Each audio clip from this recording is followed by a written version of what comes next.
आज की युवा पीढ़ी जो है वो कहीं ना कहीं नशे की चपेट में लगातार आ रही है। और एक धारणा उनके मन में ये भी है कि नशे की लत अगर एक बार लग जाए तो उसे मात नहीं दी जा सकती। लेकिन आज हम आपको एक ऐसे इंसान से मिलवाएंगे जिसने नशे की लत को मात तो दी ही है, लेकिन इसके साथ साथ अब उसने एक मुहिम भी छेड़ी है। और वो जितनी युवा पीढ़ी है जो नशे में है उन्हें नशे से बाहर निकालने को लेकर प्रेरित भी कर रहे हैं। और उनकी जो अपनी कहानी है वो बहुत ज़्यादा मोटिवेशनल है। और उनकी वो क्या कहानी है, आज इंडिया न्यूज़ पर हम उनकी कहानी रखेंगे और उनसे आपको मिलवाएंगे भी। हमारे साथ करणदीप सिंह है। करणदीप, आपका बहुत बहुत स्वागत है इंडिया न्यूज़ पर।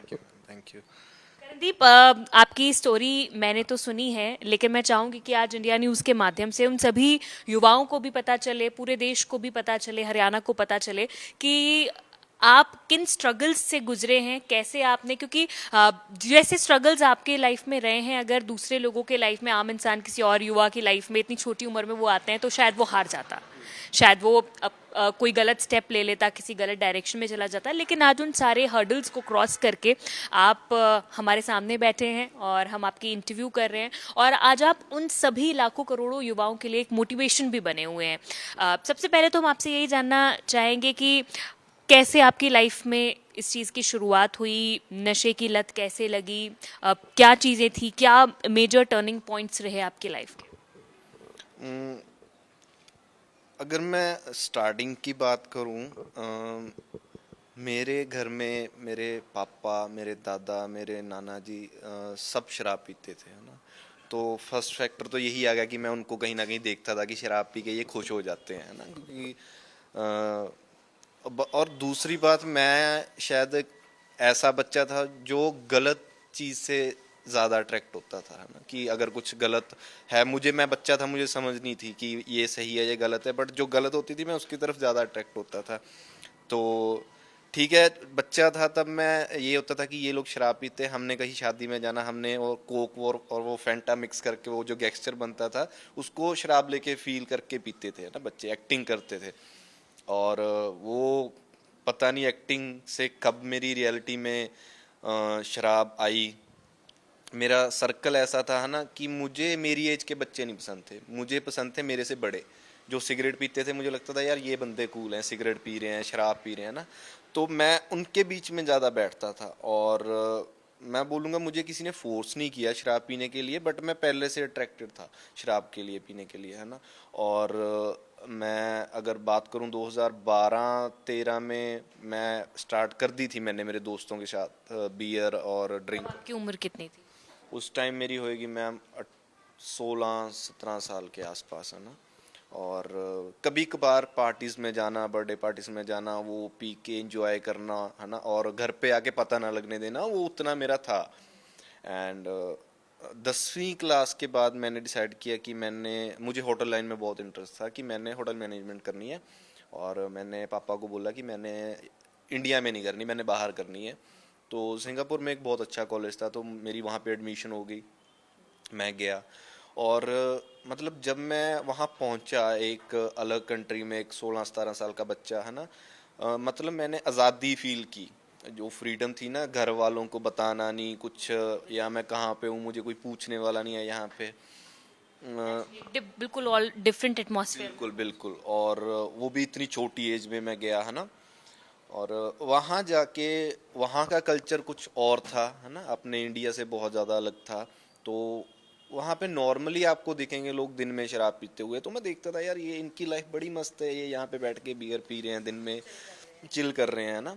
और मैंने वो चीज़ ट्राई करने की कोशिश की। और जब मैंने की स्टार्ट, मुझे मतलब मैं पहले मंथ बियर पी होगी रात को, और 2-3 मंथ बाद मैं एक प्रॉपर शराबी बन गया था। वो बियर से चलता चलता मेरा ये होता था कि मैं दिन में बियर पीता था, रात को मैंने शराब पीनी ही पीनी है, बॉटल एक, उसके बिना मुझे नींद नहीं आएगी, है ना।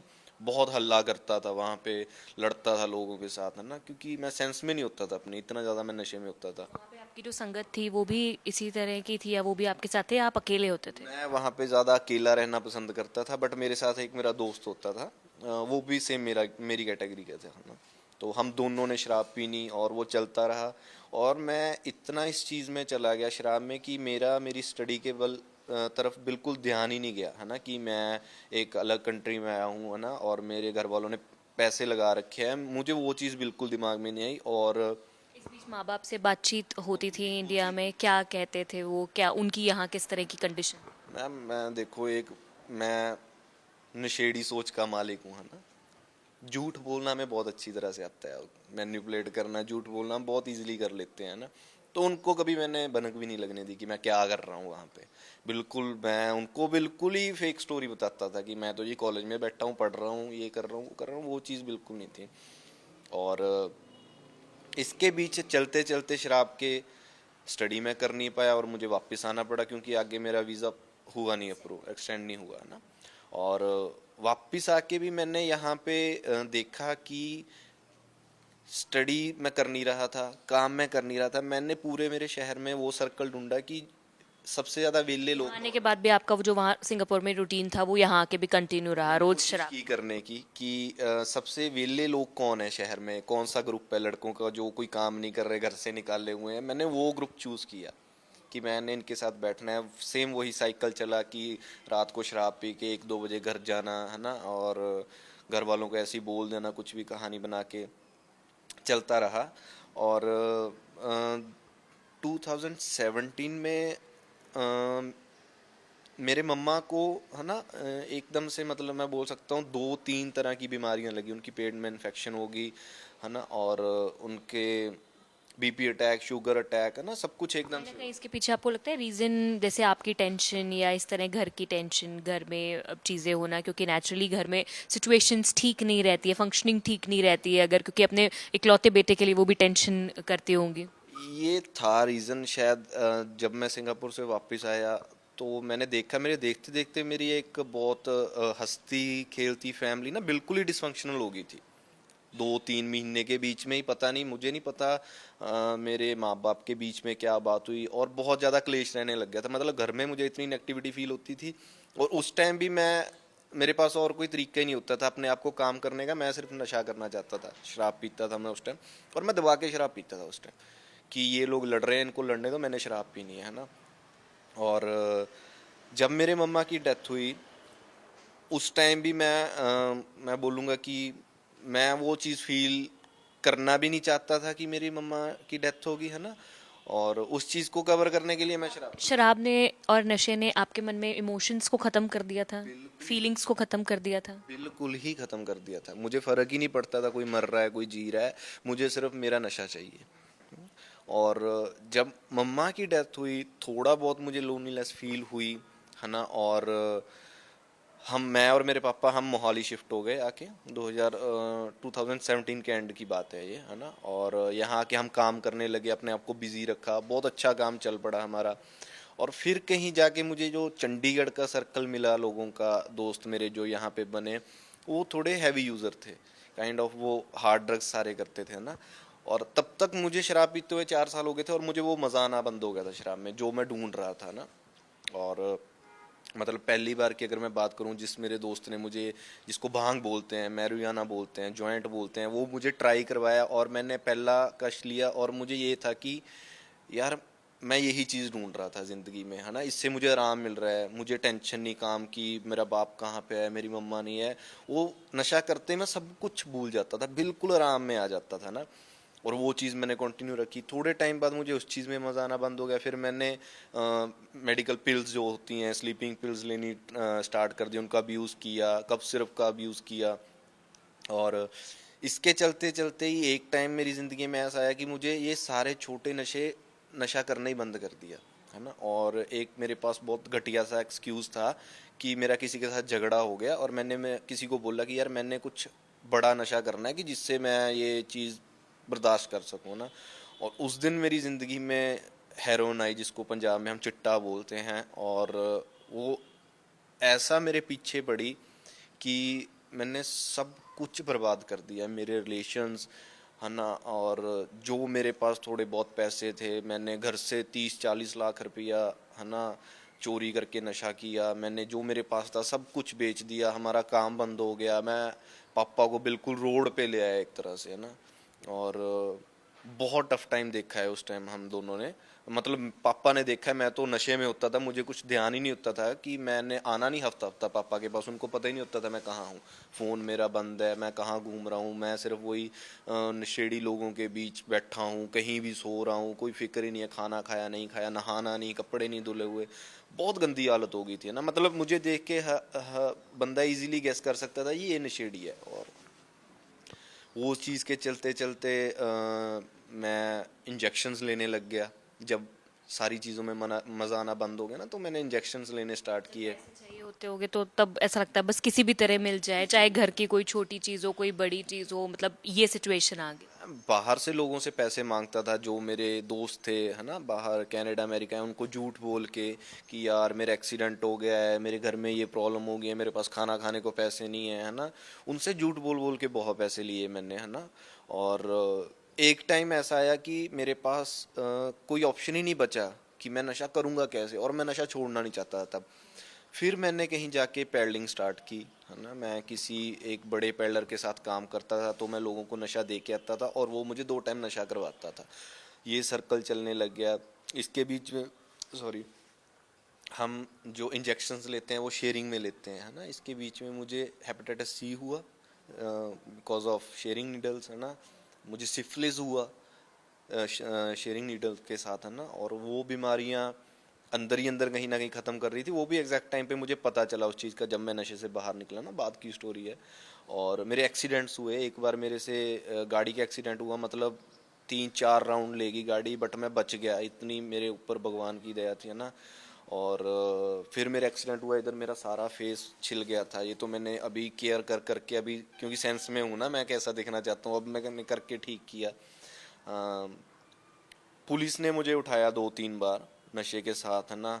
और वो मुझे नहीं पता कि मैं भगवान का चमत्कार बोलूं कि मेरी लाइफ ख़राब नहीं हुई, मेरे पे कोई केस नहीं हुआ, मैं कैसे निकला मुझे खुद नहीं पता, मैं क्या हुआ मेरे साथ है ना। टर्निंग पॉइंट कब आया करण, जब आपने सोचा कि नहीं यार कुछ ठीक नहीं हो रहा, ये छोड़ना है, और कैसे आपने सोचा कि नहीं मैं रिकवर भी कर सकता हूँ?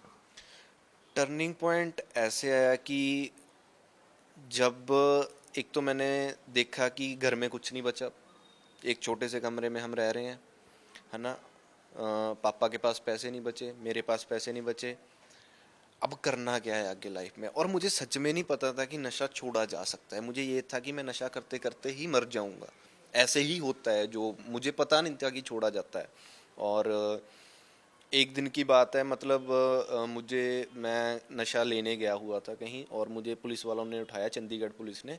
और उन्होंने पूरी रात मुझे इतना ज़्यादा पीटा ना, मैं बता नहीं सकता। मतलब मेरे से चला नहीं जा रहा था अगले दिन है ना। और तब मैंने अंदर बैठ के डिसाइड किया, और मेरे अंदर से आवाज़ आई थी, मैं बोलूँगा मेरे पेट से आवाज़ आई, जो मैंने है ना एक प्रेयर की भगवान के आगे कि भगवान या तो मुझे उठा ले अब, या मेरा नशा बंद करवा दे। मैं मेरे में और हिम्मत नहीं है ये सब चीज़ें टॉलरेट करने की है ना। और शायद वो भगवान ने सुनी बात। अगले दिन 2 दिन बाद मेरा एक दोस्त आया, और उसने मुझे बड़े अच्छे तरीके से प्यार से बिठा के पूछा कि तू छोड़ना चाहता है नशा सच में है ना। मैंने कहा यार मैं छोड़ना चाहता हूँ, मुझे नहीं पता कैसे छोड़ा जाता है ये है ना। तो उसने मुझे बताया कि पंचकुला में ना सेक्टर 12A में एक रिहैब है मेहर फाउंडेशन के नाम से। और मैं डरता था रिहैब से, हर नशेड़ी डरता है रिहैब से कि वो ऐसे होते हैं, अंदर बंद करके रखते हैं, पीटते हैं, टॉर्चर होता है वहाँ पे ना। मैंने कहा मैं नहीं जाऊँगा रिहैब। तो वो कहता तू एक बार चल मेरे साथ देखा है ना। तो बड़ी मुश्किल से मैं मानना, मैं देखने आया यहाँ पे। मतलब जो मैंने यहाँ पे माहौल देखा कि इतना ज़्यादा ओपन ये रिहैब मुझे लग ही नहीं रहा ना। मैंने बैठ के यहाँ पे पेशेंट्स के साथ बात की, तो अच्छा लगा, मैं रुक गया है ना। और स्टार्टिंग के अगर मैं बोलूँ 2-3 महीने मैं बिल्कुल छोड़ना नहीं चाहता था, मैं सिर्फ ब्रेक लेना चाहता था कि मैं 2-3 महीने में थोड़ा सा ठीक हूँ, मैं दोबारा से स्टार्ट करूँगा। बट यहाँ पे रहते रहते रहते ये जो हमारे प्रोजेक्ट डायरेक्टर हैं डॉक्टर अभिमन्यु राम, आपकी प्रोसेस कैसी रही कि मतलब जब आपने शुरू में यहाँ आए 2-4 दिन नहीं लिया, उस टाइम किस तरह की फील होती थी कि भाई नहीं लेना है चाहिए, या आप उसके लिए क्या यहाँ पे भी मतलब कुछ ना कुछ प्रयास करते थे कि भाई मुझे किसी तरह मिल जाए? यहाँ पे ये था कि जब मैं आया था विड्रॉल्स होते थे, मुझे तोड़ें होती थी, उस टाइम मुझे दवाई दी जाती थी। मुझे एक साइकेट्रिस्ट के पास लेके जाया गया था, वहाँ पे मैंने उसको बताया कि मैं इतना नशा ऐसे ऐसे कर रहा था, तो उन्होंने एक मुझे मेडिसिन प्रिस्क्राइब की थी, वो मुझे दी जाती थी जिससे मुझे तोड़ नहीं लगती थी। बट अगर मैं बात करूं हफ्ते में मेरी शारीरिक तोड़ें तो बंद हो गई थी, बट दिमाग में जो तोड़ें थी ना कि नहीं यार वो मज़ा नहीं आ रहा है, मैंने नशा करना है, उस चीज़ को लेके अगर मैं बोलूं मैंने 2-3 बार ट्राई किया यहाँ पे नशा करने का, है ना, और मैं सक्सेस भी हुआ। बट मुझे नहीं पता मैंने क्यों इनको खुद से बताया आगे से कि यार मेरे से गलती होगी, मैंने नशा कर लिया, मैंने अंदर नशा मंगवा लिया, क्योंकि हमारे यहाँ पे ताले नहीं लगे होते, ओपन है ना, कुछ भी कर सकते हैं हम, जिम जाते हैं, बाहर वीकेंड्स पे घूमने जाते हैं, मूवी देखने जाते हैं, बहुत ईजी है नशा पैदा करना ना। और फिर जो ये मेरे गुरु हैं एक तरह के, डॉक्टर अभिमन्यु रामपाल, इनके साथ मैंने बात शेयर की कि पाजी मैं छोड़ना चाहता हूँ नशा, मैं, है ना, मैं उस टाइम मेरा सिर्फ टारगेट ये था कि मैंने नशा छोड़ना है और कुछ भी नहीं था लाइफ का। और रहते रहते जो ये बोलते गए मैं वो करता गया। 11 महीने तक मैंने कोई नशा नहीं किया, और 11 महीने के बाद एक दिन मुझे ऐसी फील आई कि 11 महीने हो गए, अब मैं नशा कर सकता हूँ कंट्रोल करके, और मैं उस चीज़ को एंजॉय कर सकता हूँ, हैबिट नहीं बनेगी, है ना। और वो मेरा दिमाग बोल रहा था, मुझे नहीं पता था ना। और वो दिन था मैंने दोबारा से इंजेक्शन लिया, और मेरी बॉडी टॉलरेट नहीं कर पाई वो सेम नशा सेम डोज में, और मेरी ओवरडोज हो गई। मतलब मैंने नशा किया कहीं पे, और उसके 5 घंटे बाद मेरी आंख खुली कि मैं पीजीआई के बेड पे हूँ और डॉक्टर मुझे दबा रहे हैं छाती, है ना, और मैं देख रहा हूँ कि मैं क्या हो गया मेरे साथ, है ना। 1 घंटा लगा मुझे ये चीज़ देखने में कि हुआ क्या है मेरे साथ एक्चुअली, है ना।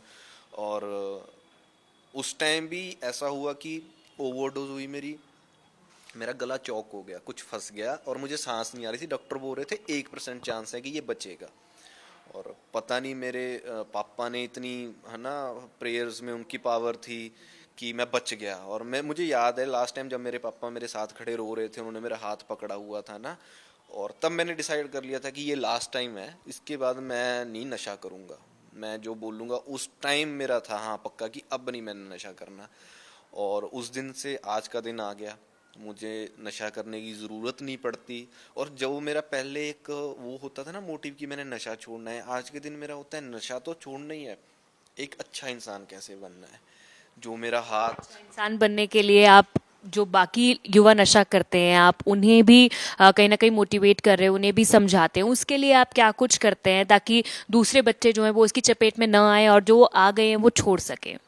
इसमें तो मैम देखो, हर एक इंसान की अपनी जर्नी है ना। मैं स्कूल्स में, यूनिवर्सिटीज़ में, कॉलेजेस में बहुत जगह जाता हूँ, मुझे इनविटेशन आती है कि आप आके अपनी लाइफ स्टोरी शेयर करो, है ना। मैं बच्चों के साथ करता हूँ बातें, घंटा घंटा बैठता हूँ।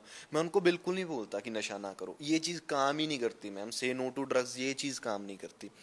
जिस बच्चे ने करना है ना मैम वो करेगा, है ना। मेरा मकसद ये होता है कि अगर कोई पढ़ चुका है इस चीज़ में, मैं उसको ये मैसेज देता हूँ कि भाई आया जा सकता है, जैसे मुझे नहीं पता था कि इस चीज़ से निकला जा सकता है, तो मैं बच्चों को यही मैसेज देता हूँ कि अगर तुम्हें इन फ्यूचर ज़रूरत पड़ती है इस चीज़ की, तो इसकी हेल्प अवेलेबल है। उसके लिए मैं मेहर फाउंडेशन का एड्रेस देता हूँ, उनको अपना नंबर देता हूँ। कभी भी ज़रूरत पड़ती है कि आज तुम्हें लग रहा है कि यार मैंने बस नशा छोड़ना है, मैं बोलता हूँ चुप करके मेरे पास आ जाओ, मैं पैसे भी नहीं मांगूंगा, है ना। वो मेरी हेडेक है, मैंने कैसे तुम्हारे साथ करना है। अच्छी बात है करण। और पर जानना चाहेंगे जिस तरह से आप पैडलिंग भी कर रहे थे, बहुत सारे लोगों के कांटेक्ट में होंगे ऐसे आपके फ्रेंड्स जो चंडीगढ़ आके बने, जो सारे नशे में थे, क्या अभी भी कांटेक्ट करते हैं आपसे, बात करने की कोशिश करते हैं या कहीं बुलाते हैं आपको मिलने के लिए, क्या इस तरह की चीज़ें होती हैं?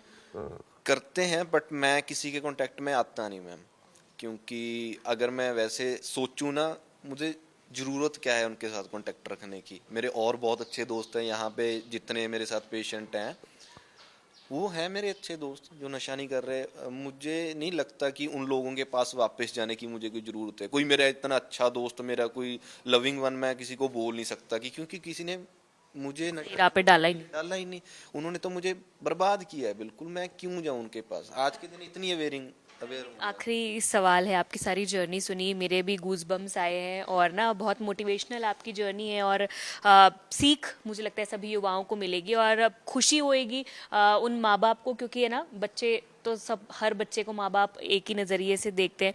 तो कहीं ना कहीं पंजाब और हरियाणा में, हिमाचल में इस चीज़ का प्रचलन ज़्यादा भी है। फैमिली को कितना मिस करते हैं, लगता है कि यार आज अगर ये चीज़ ना हुई होती, अगर थोड़ा सा है ना पीछे जाकर देखें तो अगर ये सब नहीं किया होता तो आज शायद शादी हो गई होती, है ना बी वाइफ मम्मी की सेवा कर रही होती और एक हंसती खेलती फैमिली होती।